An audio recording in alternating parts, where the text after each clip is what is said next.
नमस्कार दोस्तों, मैं शैलेंद्र पांडे कॉमर्स पाठशाला में आपका स्वागत करता हूं। जैसा कि आप सबको पता चला होगा कि टर्म टू एग्जाम अब आ चुका है, उसका टाइम टेबल भी रिलीज हो चुका है, एक टेंटेटिव टाइम टेबल रिलीज हो चुका है। सीबीएसई ने सैंपल पेपर रिलीज कर दिए हैं, साथ ही साथ एक सर्कुलर भी रिलीज किया है कि जो टर्म टू का एग्जाम है वो सब्जेक्टिव भी हो सकता है और ऑब्जेक्टिव भी हो सकता है।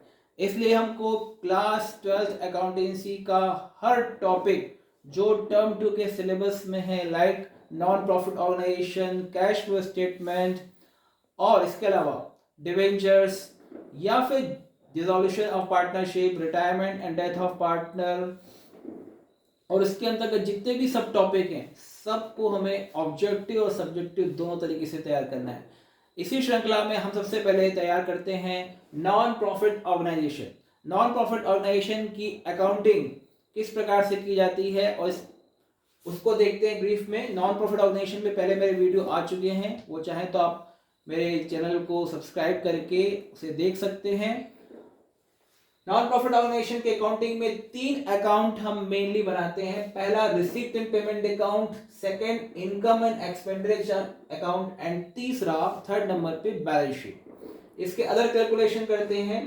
कैलकुलेशन ऑफ सब्सक्रिप्शन, इसका एक क्वेश्चन हमेशा पूछा जाता है। फंड बेस्ड अकाउंटिंग, इसका एक क्वेश्चन हमेशा पूछा जाता है। और calculation of cost material consume, मतलब इन चीजों को हम आज डिस्कस करेंगे क्योंकि इनसे रिलेटेड क्वेश्चंस हमेशा आपके पेपर में पूछे जाते हैं और पूछे जाते रहेंगे। अच्छा, सबसे पहले रिसीप्ट एंड पेमेंट अकाउंट की बात करते हैं। तो रिसीप्ट एंड पेमेंट अकाउंट एक क्या है, इसका नेचर क्या है? इसका नेचर है ये एक रियल अकाउंट है। क्या है? रियल अकाउंट है। और इसका बेसिस ऑफ अकाउंटिंग क्या है? मतलब जब आप रिसीप्ट एंड पेमेंट अकाउंट को तैयार करोगे, प्रिपेयर करोगे, तो उसका बेस क्या है? उसका बेस है कैश बेसिस ऑफ अकाउंटिंग, जिसका मतलब ये है कि जितनी भी कैश रिसीप्ट है या जितना भी कैश पेमेंट है जो आपने करंट ईयर में किया है, करंट ईयर में जिस ईयर का भी आप रिसीप्ट एंड पेमेंट अकाउंट तैयार कर रहे हैं, तो इससे रिसीप्ट एंड पेमेंट अकाउंट को कोई फर्क नहीं पड़ता कि वो पिछले साल का पेमेंट इस साल किया गया है या नेक्स्ट ईयर का सब्सक्रिप्शन उसको इस साल मिल गया है।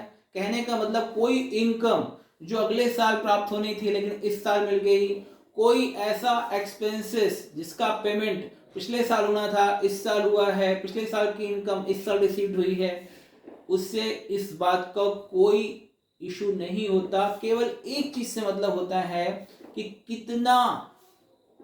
कितना कैश रिसीप्ट और कितना कैश पेमेंट हमने ड्यूरिंग द ईयर या साल के दौरान किया है, इसी चीज को रिकॉर्ड करता है। और किसी भी टाइप का एडजस्टमेंट, मतलब मेनली हम नॉन प्रॉफिट ऑर्गेनाइजेशन में कितने एडजस्टमेंट देखते हैं, आउटस्टैंडिंग एक्सपेंसेस या प्रीपेड एक्सपेंसेस या एक्वर्ड इनकम, या एक्वर्ड इनकम मतलब हमने सर्विसेज दे दी हैं लेकिन हमको इनकम रिसीव्ड नहीं हुई है, या फिर इनकम एडवांस या डेप्रिसिएशन। किसी भी टाइप का जो एडजस्टमेंट होता है वो रिसीप्ट एंड पेमेंट अकाउंट में रिकॉर्ड नहीं होता है। सिर्फ कैश बेसिस ट्रांजैक्शंस, चाहे वो रिसीप्ट के हो या पेमेंट के, रिसीप्ट एंड पेमेंट अकाउंट में रिकॉर्ड होते हैं।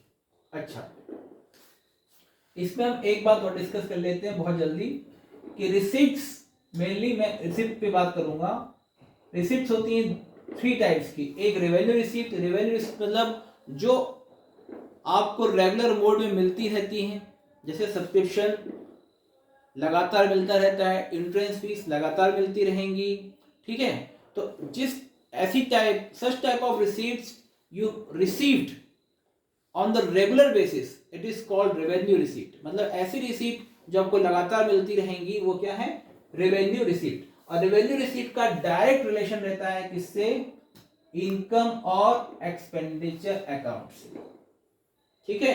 केवल रेवेन्यू रिसीप्ट क्या बनती है? आपकी इनकम बनती है। रेवेन्यू रिसीप्ट क्या बनती है? आपके लिए इनकम बनती है। वहीं दूसरी ओर यदि मैं बात करूं, इसमें जो रिकॉर्ड होते हैं रेवेन्यू एक्सपेंडिचर। रेवेन्यू एक्सपेंडिचर मतलब ऐसे एक्सपेंडिचर जो नियमित तौर पर आप करते हैं, आप सैलरी देते हैं, आप वेजेस देते हैं, आप रेंट देते हैं, है ना।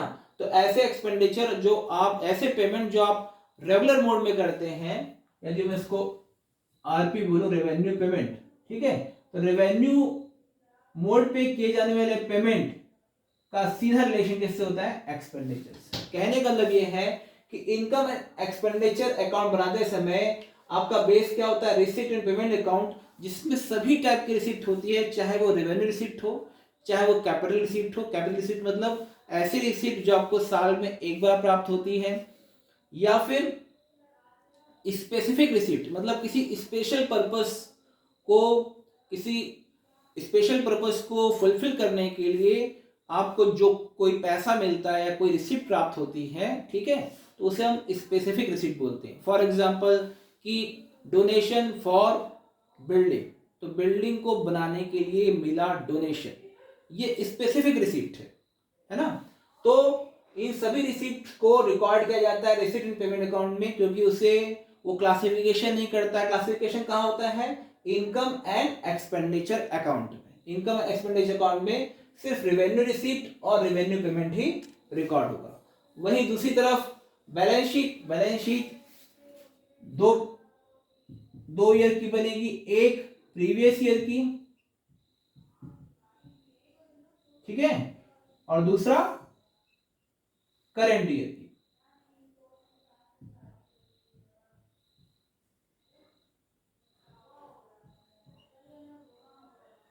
दो ईयर की बैलेंस शीट हमेशा बनेगी, है ना। इसको हम डिस्कस करेंगे। अदर कैलकुलेशन ऑफ सब्सक्रिप्शन, तो कैलकुलेशन ऑफ सब्सक्रिप्शन एक वर्ड में आप समझ सकते हैं कि जब भी आप सब्सक्रिप्शन, आपको कितना रिसीव हुआ साल में, आप केवल एक बात को ध्यान रखें, यदि सब्सक्रिप्शन अमाउंट का रिलेशन आपके करंट ईयर से है तो आप उसको प्लस कर देंगे, और यदि आपके करंट ईयर से नहीं है तो आप उसको माइनस कर देंगे। तो करंट ईयर के अलावा दो ईयर और होते हैं, एक प्रीवियस ईयर, ठीक है, और दूसरा ईयर होता है नेक्स्ट ईयर। इसको मैं ऐसा ले, तो यदि करंट ईयर में मुझे कोई चीज मिल रही है, कोई सब्सक्रिप्शन अमाउंट मिल रहा है, या प्रीवियस ईयर का सब्सक्रिप्शन मुझे करंट ईयर मिल रहा है, तो मैं इसको ऐड कर दूंगा। लेकिन करंट ईयर में कोई मुझे एडवांस मिल रहा है जो मुझे नेक्स्ट ईयर में शिफ्ट करना है, तो उसे माइनस करूंगा।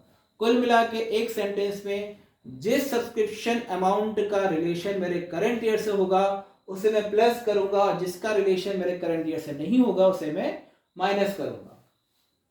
फंड बेस्ड अकाउंटिंग, बहुत सारे फंड्स क्रिएट किए जाते हैं अलग अलग वर्क को करने के लिए, चाहे स्पोर्ट्स फंड की बात करें, प्रोविडेंट फंड की बात करें, ठीक है, इसको हम डिस्कस करेंगे। और calculation of cost of material consumed, इसका फॉर्मूला बड़ा इजी है, इसका फॉर्मूला आप लर्न कर लीजिए। ओपनिंग स्टॉक में हम क्या ऐड करेंगे?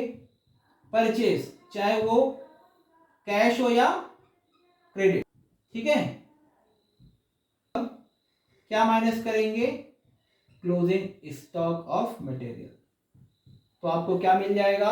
कल cost of material consume during the year, चाहे वो स्टॉक मेडिसिन का हो, चाहे वो किसी भी चीज का स्टॉक हो, आपको सिर्फ ये फॉर्मूला याद रखना है, opening stock plus purchase either cash और credit, it will be added and subtract closing stock. एक बात का और ध्यान रखेंगे, इसमें कभी कभी आपको क्वेश्चन में या प्रैक्टिकल प्रॉब्लम में ओपनिंग क्रेडिटर्स या क्लोजिंग क्रेडिटर्स भी दिए हो सकते हैं, तो उस केस में आप कोई भी एडजस्टमेंट नहीं करेंगे, ठीक है। और बाकी बातें, ये तो एक रफ आइडिया हो गया हर प्रैक्टिकल को करने के लिए, चाहे रिसीप्ट एंड पेमेंट अकाउंट करें या इनकम एक्सपेंडिचर अकाउंट करें, है ना। नेक्स्ट वीडियो में मैं आपके लिए इन सब से रिलेटेड प्रैक्टिकल बारी बारी से लाऊंगा और अच्छे से डिटेल में हम डिस्कस करेंगे।